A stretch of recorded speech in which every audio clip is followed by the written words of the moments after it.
1979 మే 25 నాటి ఒక ఆడియో ప్రసంగం ఆధారంగా ఈనాటి మన మూల గ్రంథాల లోతైన విశ్లేషణ మొదలవుతోంది. ఒక ఆ, విచిత్రమైన విషయం ఏమిటంటే, ఈ ప్రసంగంలో అత్యున్నతమైన ధ్యాన స్థితిని వివరించడానికి వాళ్ళు ఎంచుకున్న ఉదాహరణ అవును, సాధారణంగా మనం ఊహించే ఒక నిశ్శబ్దమైన ఆశ్రమం లేదా మంచుకొండలు కాదు గదా. ఖచ్చితంగా. ఒక ప్రశాంతమైన ప్రదేశం కాదు, అసలు అత్యంత కోలాహలంగా బాణసంచా మూతలతో హడావిడిగా ఉండే దీపావళి పండుగను ఉదాహరణగా తీసుకున్నారు. వినడానికి కొంచెం ఆశ్చర్యంగా ఉంది గదా. చాలా ఆశ్చర్యంగా ఉంటుంది. ఇక్కడ అత్యద్భుతమైన విషయం ఏమిటంటే, ఈ మూల గ్రంథం ఆ బాహ్యమైన కోలాహలాన్ని పూర్తిగా పక్కన పెట్టింది. పండుగలోనే ఆ ప్రధాన ఆచారాన్ని, అంటే మట్టి ప్రమిదలు వెలిగించడం అనే ప్రాసెస్ని తీసుకుంది. అవును, సరే, దీనిని కాస్త విడమర్చి చూద్దాం. అసలు ఈ ఏకాగ్రతకు, నిశ్శబ్దానికి మారుపేరైన ధ్యానానికి ఈ దీపావళి దీపాల గోలకు సంబంధమేమిటి? అంటే సాధారణంగా దీపావళి అంటే చీకటి మీద వెలుగు సాధించిన విజయం అంటాం కదా. రైట్. అత్యంత ఆసక్తికరమైన విషయం దాగి ఉంది. దీపావళి రోజు ప్రాసెస్ మనందరికీ తెలిసిందే. మనం ఒక పెద్ద మట్టి ప్రమిదలో మెయిన్ జ్యోతిని వెలిగిస్తాం కదా. అవును. ఆ తర్వాత ఆ ఒక్క జ్యోతితోనే వరుసగా పేర్చిన వందలాది చిన్న దీపాలు వెలిగిస్తూ వెళ్తాం. ఎగ్జాక్ట్లీ. దీంట్లో పెద్ద లాజిక్ ఏముందనిపిస్తుంది, కానీ ఒక 100 దీపాలు వెలిగాక మనం వెనక్కి తిరిగి చూస్తే ఏది ఒరిజినల్ జ్యోతి, ఏది 50వ జ్యోతి అనేది ఏమాత్రం గుర్తుపట్టలేము. నిజమే, ఎందుకంటే మంటలన్నీ ఆకారంలో, రంగులో ఒకేలా ఉంటాయి కాబట్టి. అవును. మరి దీన్ని మన సైకాలజీకి లేదా ఫిలాసఫీకి ఎలా లింక్ చేస్తారంటారు? ఈ భౌతికమైన ఉదాహరణ వెనుక చాలా పొదునైన వాదన ఉంది. ఈ మూల గ్రంథం ఆ మొదటి జ్యోతిని పరబ్రహ్మ జ్యోతి లేదా ఎటర్నల్ ఫ్లేమ్ అని వ్యవహరించింది. ఓహో, అంటే మూలమైన వెలుగు అన్నమాట. అవును, దానినుంచి వెలిగించబడిన మిగతా దీపాలన్నీ జీవన జ్యోతులు. మన శ్రోతలకు బ్రహ్మవిత్ బ్రహ్మైవ భవతి అనే అద్వైత సూత్రం తెలిసే ఉంటుంది. ఖచ్చితంగా. అంటే బ్రహ్మను తెలుసుకున్నవాడు బ్రహ్మమే అవుతాడు అని కదా. రైట్. కాని ఇక్కడ మూల గ్రంథం దాన్ని కేవలం ఒక థియరీగా వదిలేలేదు. ఒక ప్రమిదతో ఇంకో ప్రమిదను వెలిగించే ప్రాక్టికల్ ఉదాహరణతో ముడిపెట్టడం విశేషం. అంటే ఏ సోర్స్ నుంచైతే ఒక చిన్న జ్యోతి వెలిగిందో ఆ సోర్స్కున్న లక్షణాలే ఈ చిన్న జ్యోతికి కూడా ఉంటాయి అంటారా? ఏంటంటే సృష్టికర్తకు సృష్టికి మధ్య ఉన్న అభేదాన్ని, మనమంతా ఆ ఒకే మూలం నుంచి వచ్చామనే సత్యాన్ని ప్రాక్టికల్గా అర్థం చేసుకోవడమే దీని ఉద్దేశ్యం. థియరిటికల్గా చూస్తే మన చుట్టూ ఉన్న మనుషులు, ప్రాణులు అన్నీ ఆ ఒకే పరబ్రహ్మ జ్యోతి నుంచి వచ్చిన జీవన జ్యోతిలే. బాగానే ఉంది. కాని ప్రాక్టికల్ లైఫ్లో ఒక లాజికల్ గ్యాప్ కనిపిస్తోంది కదా ఇక్కడ. ఎలాంటి గ్యాప్ అంటారు? అదే, ఆ ఏకత్వాన్ని మనం ఇంటలెక్చువల్గా అర్థం చేసుకున్నామనుకుందాం, కాని వాస్తవంలో మన భౌతిక దేహాలు రోజూ క్షీణిస్తూ ఉంటాయి కదా. అవును, వృద్ధాప్యమొస్తుంది, అనారోగ్యాలొస్తాయి. ఖచ్చితంగా. ఒక పక్క నిరంతరం నశించిపోయే ఈ దేహం, మరోపక్క ఎప్పటికీ మారని ఆ పరబ్రహ్మ జ్యోతి. ఈ రెండింటికీ మధ్య ఉన్న ఫ్రిక్షన్ని ఒక సాధకుడు ఎలా చూడాలి? దీనిని మనం మరింత విశాల దృక్పథంతో అర్థం చేసుకుంటే అక్కడే ఈ జ్యోతి ధ్యానం యొక్క అసలైన టెక్నిక్ దాగి ఉంది. దేహానికి, జ్యోతికి మధ్య ఉన్న వ్యత్యాసాన్ని మూలగ్రంథం చాలా స్పష్టంగా గీసి చూపించింది.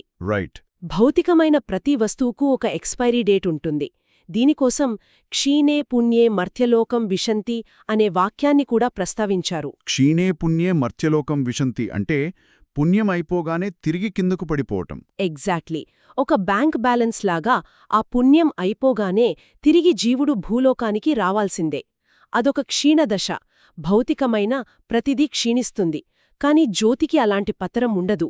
ఈ పాయింట్ దగ్గరే మూల గ్రంథంలో వాడిన ఆ ఉదాహరణలు మనం డిస్కస్ చేయాలి. ఒక టబ్ నిండా నీళ్లుండి అక్కడికొచ్చిన వాళ్లంతా తలా ఒక గ్లాసు నీళ్లు తీసుకుంటూ పోతే కాసేపటికి ఆ టబ్ ఖాళీ అయిపోతుంది కదా. అవును, పూర్తిగా అయిపోతుంది. లేదా ఒక లారీ ఇసుకను తలా ఒక బుట్ట తీసుకెళ్తే అది కూడా అయిపోతుంది. భౌతిక వనరులు హరించుకుపోతాయి. కాని ఒక జ్యోతి నుండి 1,00,000 దీపాలు వెలిగించినా ఆ ఒరిజినల్ జ్యోతి కాంతి ఏమాత్రం తగ్గదు కదా. భలే చెప్పారు. అవును. ఆ అక్షయమైన కాంతి మీద ఫోకస్ చేయడం ద్వారానే బ్రెయిన్ మారుతున్న భౌతిక విషయాల నుంచి స్థిరమైన తత్వం వైపు షిఫ్ట్ అవుతుంది. అయితే నా ప్రశ్నేంటంటే, ఇప్పుడు దీన్ని ప్రాక్టికల్ మెడిటేషన్లో ఎలా అప్లై చేయాలి? అంటే కేవలం ఒక మంటను లేదా లైట్ను ఊహించుకుని కూచోవాలా? చాలామందికి నిరాకారమైన కాంతి మీద ఏకాగ్రత నిలపడం కష్టం కదా. ఖచ్చితంగా కష్టమే. మన బ్రెయిన్ ఎప్పుడూ ఒక ఫామ్ లేదా ఆకారాన్ని వెతుకుతుంది. అందుకే శూన్యంలో కాంతిని ఊహించడం కష్టం. ఈ ఇబ్బందిని గుర్తించే మూల గ్రంథం ఒక అద్భుతమైన మెకానిజంని సూచించింది. అదేంటో చెప్తారా? సాధన చేసే ప్రతి వ్యక్తికి వారి వారి ఇష్టదైవం లేదా ఆరాధనా రూపముండవచ్చుగదా. ఆ రూపాన్ని ఈ ప్రకాశవంతమైన జ్యోతి మధ్యలో ఉంచుకొని ధ్యానం చెయ్యాలని చెప్పారు. ఓహో, అంటే ఆ జ్యోతి లోపల మనం ఆరాధించే దేవుడున్నట్టు విజువలైజ్ చేసుకోవాలా? దీనివల్ల జరిగే సైకలాజికల్ షిఫ్ట్ ఏమిటి? ఏంటంటే మన మనస్కి ముందు ఒక యాంకర్ కావాలి. కాబట్టి దైవ రూపాన్ని జ్యోతిలో నిలుపుతాం. కానీ క్రమంగా ప్రాసెస్ లోతుల్లోకి వెళ్లే కొద్దీ హ్మ్, నా ఇష్టదైవం ఈ జ్యోతిలోనే ఉన్నాడు అన్న భావన నుంచి అసలు ఆ పరబ్రహ్మ జ్యోతి నుండే సమస్త ప్రాణులు, ఆకృతులు ఉద్భవించాయి అనే ఏకత్వ భావనలోకి మనసు మారుతుంది. వావ్! ఇది చాలా న్యాచురల్ ట్రాన్సిషన్ కదా. బ్రెయిన్ని ఒక లిమిటెడ్ ఫామ్ నుంచి అన్లిమిటెడ్ ఎనర్జీ వైపు తీసుకెళ్లే టెక్నిక్. కానీ ఒక్క నిమిషం, ఇక్కడ నాకొక ఆలోచకొస్తోంది. చెప్పండి. ఈ జ్యోతి ధ్యానం ప్రాసెస్ వింటుంటే ఇది చాలా డీప్ ఫోకస్, ఒక విధమైన ఇన్నర్ డిసిప్లిన్ అడుగుతుంది కదా. కానీ మనమిప్పుడున్న మోడర్న్ వరల్డ్లో చూస్తే పరిస్థితులు వేరు. మార్కెట్లో ఎన్నో రకాల యాప్స్ ఉన్నాయి. నిజమే, చాలానే వచ్చాయి. రోజుకు కేవలం 10 నిమిషాలు కూర్చోండి చాలు అంటారు. కూర్చున్న వెంటనే ట్రాన్స్లోకి వెళ్ళిపోతారు అని క్లెయిమ్స్ చేస్తుంటారు. అంటే వీటన్నింటి అంతరార్థమేమిటి? అవన్నీ ప్రజలను తప్పుదోవ పట్టిస్తున్నాయనా? ఇదొక చాలా ముఖ్యమైన ప్రశ్నను లేవనెత్తుతుంది. యాక్సెసిబుల్ చేయడం వేరు, అసలు ప్రాసెస్ను పూర్తిగా డైల్యూట్ చేసి భ్రమలు కల్పించడం వేరు. ఇక్కడే మూలగ్రంథం స్ట్రాంగ్ కౌంటర్ ఇచ్చింది. వీటిని ఆర్టిఫిషియల్ మెడిటేషన్స్ అని స్పష్టంగా చెప్పింది. అవును, అంటే నిజంగానే ఒక వ్యక్తి కూర్చున్న వెంటనే ట్రాన్స్లోకి వెళ్ళిపోయి ఎక్కడ ఉన్నాడో కూడా మర్చిపోవడం సాధ్యమా? మనం ఒకసారి లాజికల్గా ఆలోచిస్తే ప్రాచీన కాలంలో సప్తఋషులు లాంటి మహనీయులు తమ బాడీ లిమిటేషన్స్ దాటడానికి ఎన్నో దశాబ్దాలు కఠోర సాధన చేశారు కదా. ఖచ్చితంగా ఎంతో తపస్సు చేశారు వాళ్ళు. మరి ఒకవేళ కేవలం కొద్ది నిమిషాల్లో ట్రాన్స్లోకి వెళ్లేంత సులభమైన మార్గముంటే ఆ మహనీయులకిది తెలియకపోయిందా? మానవ మెదడులోని సంక్లిష్టమైన పొరలను ఛేదించడం అంత కష్టమైన పని కాబట్టే కదా వాళ్లు అంత శ్రమించారు. భలే పాయింట్ ఇది. అదైతే నిజమే. ఒకవేళ అంత ఈజీ అయితే ఎవరైనా ఇంట్లో కూర్చుని 10 నిమిషాల్లో బుద్ధులైపోయేవారు. కానీ ఇక్కడ నన్ను ఆలోచింపజేసే మరో విషయమేమిటంటే, చాలామంది ధ్యానమంటే బాడీ కాన్షియస్నెస్ కోల్పోవడం అని నమ్ముతారు కదా. అవును, తాము భౌతిక ప్రపంచాన్ని మర్చిపోతాము అని చెప్తుంటారు. రైట్. ఇదేదో ఒక గొప్ప అచీవ్మెంట్ అన్నట్టు ప్రొజెక్ట్ చేస్తారు. కానీ మూలగ్రంథం దీనికిచ్చిన కౌంటర్ నాకు చాలా ఆశ్చర్యాన్ని, కొంచెం నవ్వును కూడా తెప్పించింది. అంటే దేహస్పృహ కోల్పోవడం గురించి వాడిన ఆ వైన్ బాటిల్స్ ఉదాహరణ గురించే కదా మీరు చెప్పేది? ఎగ్జాక్ట్లీ. అసలు దేహస్పృహ కోల్పోవడమే అల్టిమేట్ మెడిటేషన్ అయితే, ఒక 2 బాటిళ్ల వైన్ ఫుల్లుగా తాగిన వ్యక్తి పరిస్థితేంటి? అతను కూడా తానెక్కడున్నాడో మర్చిపోతాడు. అవును.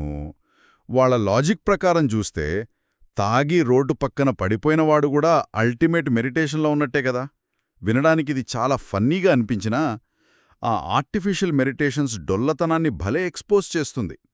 అంటే కేవలం సెన్సస్ను షట్డౌన్ చేయడం ధ్యానం కాదనే కదా దీని ఉద్దేశ్యం.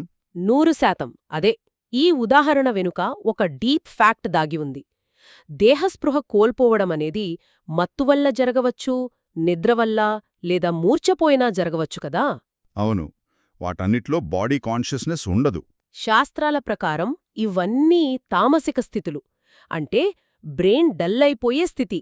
కాని ధ్యానమంటే బ్రెయిన్ను మొద్దుబార్చడం కాదు.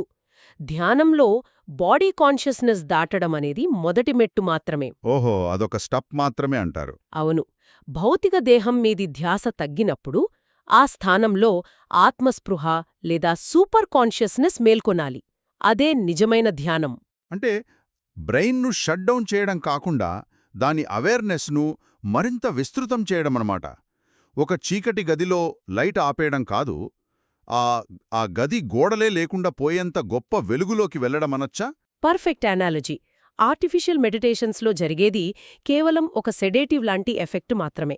అందుకే వాళ్ళు ట్రాన్స్లోంచి బయటికి రాగానే వాళ్ల కోపాలు, భయాలు అన్నీ యథావిధిగానే ఉంటాయి. వాళ్ళ రియల్ లైఫ్లో ఎలాంటి మార్పు ఉండదు. ఖచ్చితంగా. కాని నిజమైన జ్యోతి ధ్యానంలో ఆ పరబ్రహ్మ జ్యోతితో ఐక్యమయ్యే ఆత్మస్పృహ కలిగినప్పుడు ఆలోచనా విధానమే పూర్తిగా మారిపోతోంది. అజ్ఞానపు చీకట్లోకి జారిపోవడం కాదు, ప్రకాశవంతమైన చైతన్యం వైపు ఎదగడమే ధ్యానం. వావ్! ఇది నిజంగా కళ్ళు తెరిపించే విశ్లేషణ. మనం దీపావళి పండగనాడు వెలిగించే సాధారణ మట్టి ప్రమిదలతో మొదలుపెట్టాం. ఆ వెలుగు వెనుకున్న బ్రహ్మవిద్ బ్రహ్మైవ భవతి అనే ఏకత్వ సూత్రాన్ని చూశాం.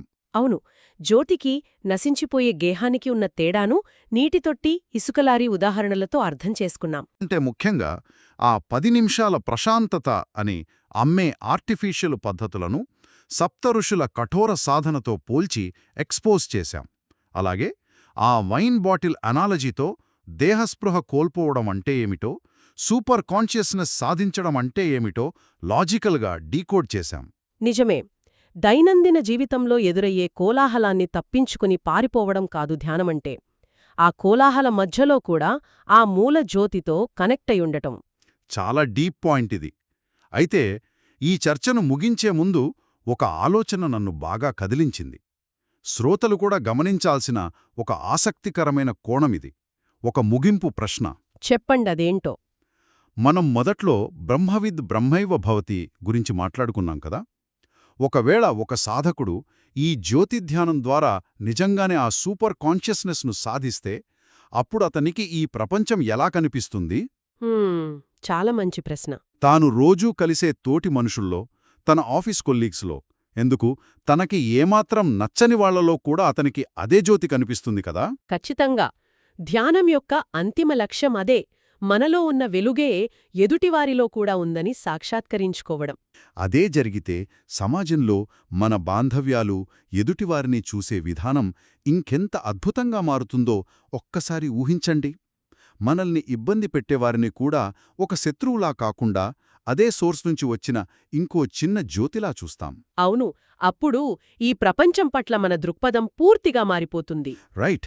దీపావళి నాడు దీపాలు వెలిగించేటప్పుడు ఇక నుండి ఆ మట్టి ప్రమిద కేవలం ఒక మట్టి ముద్దలా అనిపించదు. ఆ ప్రమిద మన దేహమైతే అందులో వెలుగుతున్న జ్యోతి మనందర్నీ కలిపి ఉంచే ఆత్మ. ఈనాటి జ్ఞానాన్వేషణలో మాతో పాటు ప్రయాణించి మూలగ్రంథాల ఈ లోతైన విశ్లేషణను అర్థం చేసుకునే ప్రయత్నం చేసిన శ్రోతలందరికీ ధన్యవాదాలు. ఎవరైతే తమలోని జ్యోతిని గుర్తిస్తారో వారు లోకానికి కూడా వెలుగును పంచుతారు. అందరికీ నమస్కారం.